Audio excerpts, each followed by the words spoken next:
গেছিলাম কালো আঙুর রাইকে।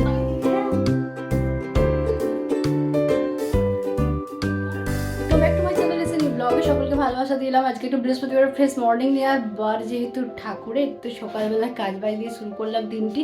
তো ব্লগের সাথে থাকা পুরো টায়ার্ড হয়ে গিয়েছি, মানে সকাল 8টা মতো বাজছে। চা খেয়ে উপরে এসে ঝাড়গুলো দিতেই পুরো গরমে পুরো দেখতে পাচ্ছ পুরো ঘেমে গিয়েছি, মানে কতটা গরম বুঝতে পারছো।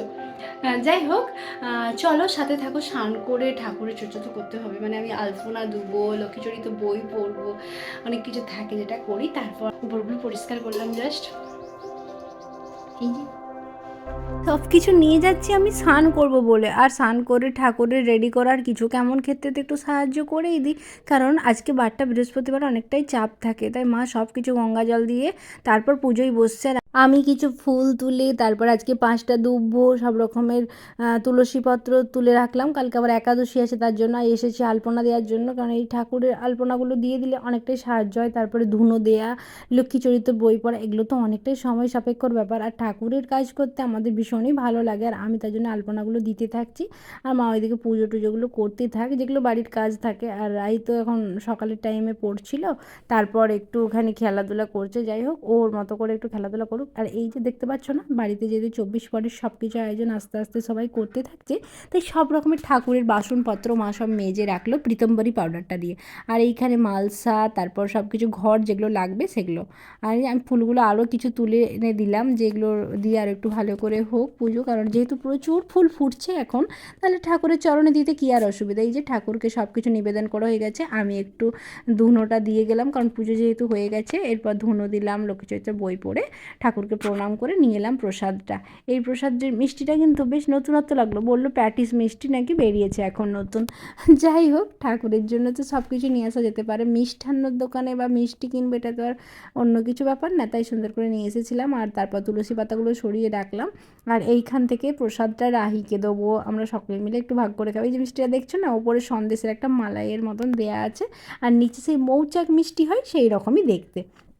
রাইকে একটু দিলাম, ও খাক, তারপরে আমরাও একটু সানটান করে খেয়েছি, দিয়ে মুড়িটা খাই। নিয়েছিলাম কালো আঙুর, রাই খেয়েছে। আর এই আঙুরে একটু নিয়ে এসেছিলাম, এই অল্প।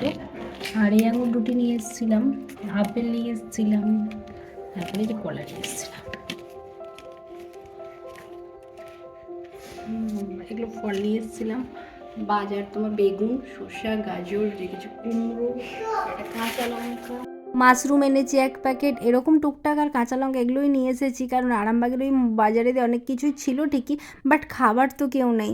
আর রান্নার জন্য বসিয়ে দিয়েছি বাঁধাকপি, বেগুন, আলু, তারপর এখানে সজনে ডাঁটা তো গাছেরই আছে, দিয়ে টমেটো আদা দিয়ে একটা চচ্চড়ির মতনটা আমাদের সব বেশ ভালোই লাগছে খাওয়া দাওয়া করতে। আর যেহেতু দুধটা নেওয়া হয়, তাহলে মাখার জন্য দুধ পেয়েই যায়। আর এটা একটু চচ্চড়ি বা একটু পোস্ত এরকম টাইপের রান্না বান্না তো আরোই খেতে ভালোই লাগে। আর ঝোল আর সেরকমভাবে করতে বলা হয় না, কারণ কে ঝোল খাবে বলো তো, এই সয়নারিটার ঝোলটা আর ভালো লাগে না এখন। আর বিশেষ সবজি বলতে পটল ঢ্যাঁড়স থাকলে ঠিক আছে, কিন্তু আমি ইচ্ছা করেই আনি না, কারণ কালকের দিনটা নিরামিষ খাবার পর আমার একাদশীর দিন আবার তো পঞ্চশস্য ছাড়া খাবো, মানে তার জন্য একটু ফল টলটা নিয়েছিলাম।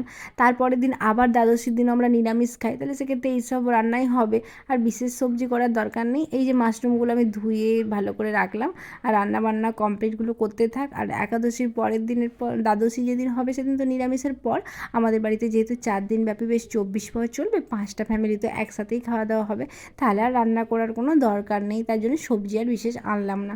বেগুনটা আবার ভীষণ কচি বেরিয়েছিল দেখে আবার বেগুনটাকে ভালো করে তেলের মধ্যে ভেজে তারপর সেই তেলেতেই দেওয়া হচ্ছে মাশরুমগুলো। এই মাশরুমগুলো অনেক দিন খাওয়া হয় না, আর যেহেতু আমরা নিরামিষের মধ্যে খাওয়া দাওয়া করছি, তাহলে মাশরুম তো খাওয়া যেতেই পারে। তাই সুন্দর করে মাশরুমগুলো তেলের মধ্যে ভেজে জিরে, আদা, টমেটো, কাঁচা লঙ্কা, তারপর একটুখানি সর্ষেকে ভালো করে বেটে, মাশরুমের ঝাল বানালে কার না ভালো লাগে। সবসময় তো এরকম ঝাল টাইপের জিনিসে একটু সর্ষে বাটা, একটু পোস্ত বাটা দিলে তার টেস্ট তো ভালোই হয়। আর না হলে আদা টমেটো দিয়েও অনেকে করে, আর সেটাতে ক্ষেত্রে যদি পেঁয়াজ রসুন থাকে তাহলে ঠিক আছে, বাট আমরা তো পেঁয়াজ রসুন দিচ্ছি না, তাহলে সর্ষে জিরেটাই বেস্ট হবে। যাই হোক, ভালো করে ভাজা ভাজা করে নিক, তারপর এর মধ্যে মশলাটা দিয়ে কষে নামিয়ে নিলেই তরকারিটা রেডি হয়ে যাবে। আর আমি এইদিকে রান্নার পরে পরে কিছু কাজ তো থেকেই থাকে, প্রচুর রোদ থাকলেও স্নান করে ছাদে 1-2 পা জামা কাপড় মেলে এসেছি। আবার নিজের কাজের সাথে সাথে কিছু বেডশিট কাচাকাচি তো থাকেই, যেগুলো বললাম আগেই পরিষ্কার পরিচ্ছন্ন করেছে ঠিকই, কিন্তু আবার যেন ঘর দোরগুলো একটু নোংরা লাগছে, তার জন্য একটু পরিষ্কার করবো। আজকে বিছানাটা সুন্দর করে আমি তুলে সব রোদে দিয়ে এসেছি, তো সেগুলো নিয়ে এসে পা দেবো। বিছানা বালিশের ওপর এই সেটটা আমি ঘাটাল থেকে আগে কিনে নিয়েছিলাম বলেছি, তো এটা সুন্দর করে পাতলাম।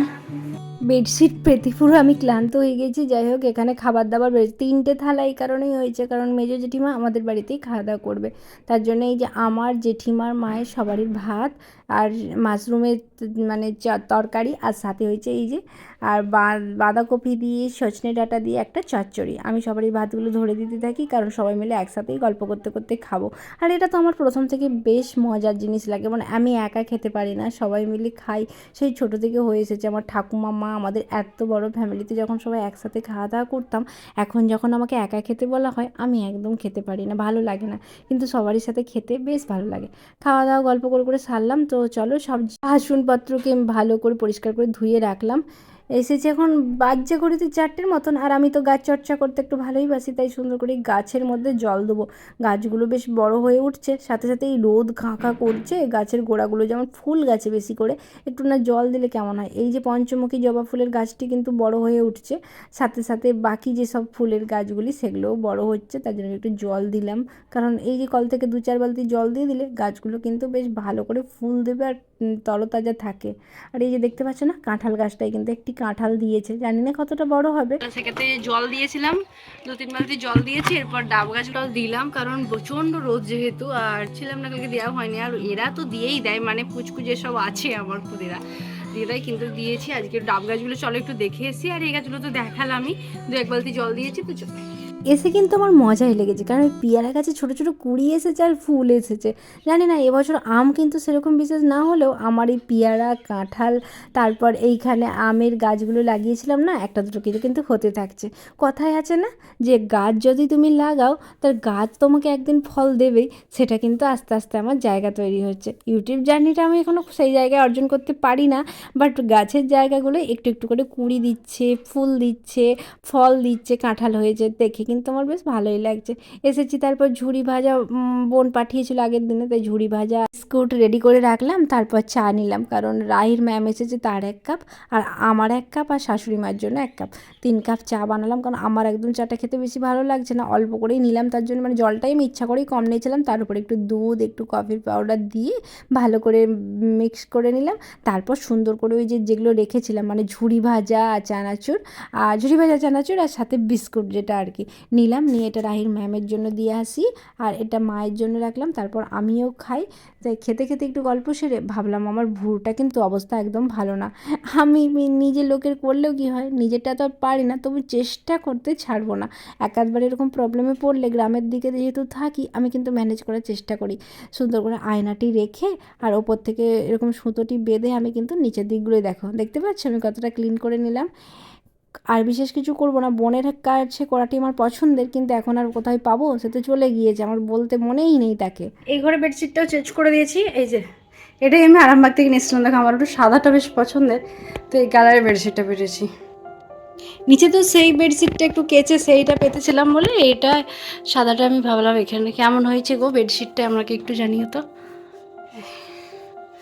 পুরো হোয়াইটের উপরে বেশ সুন্দর, মানে অফ হোয়াইট কালারটা, অফ হোয়াইটের সাথে পিঙ্ক আর হচ্ছে যে এই যে পিঙ্ক আর স্কাই ব্লুর কাজ, আমার তো ভীষণ মিষ্টি লেগেছে। চল ভুরুটা পেরেছি ঠিকঠাক করে করতে, এটা একটু মনে হচ্ছে, বাট আমি আর কিছু ডিস্টার্ব করবো না, একে আমার ভুরুর অবস্থা ভালো না। তো চলো ব্লগটা আর বড় করবো না। দেখো ভুরুটা আমি এরকম করেছি, খারাপ লাগছে না? হ্যাঁ পেরেছি। নিচগুলো আমি এইভাবেই ভুরু প্লাগ করি, জানো তো। ভুরুটা প্লাগ হয়ে গিয়েছে, আর প্রচুর মেঘ ধরেছে, বৃষ্টিটা হোক বাবা, প্রচুর গরম।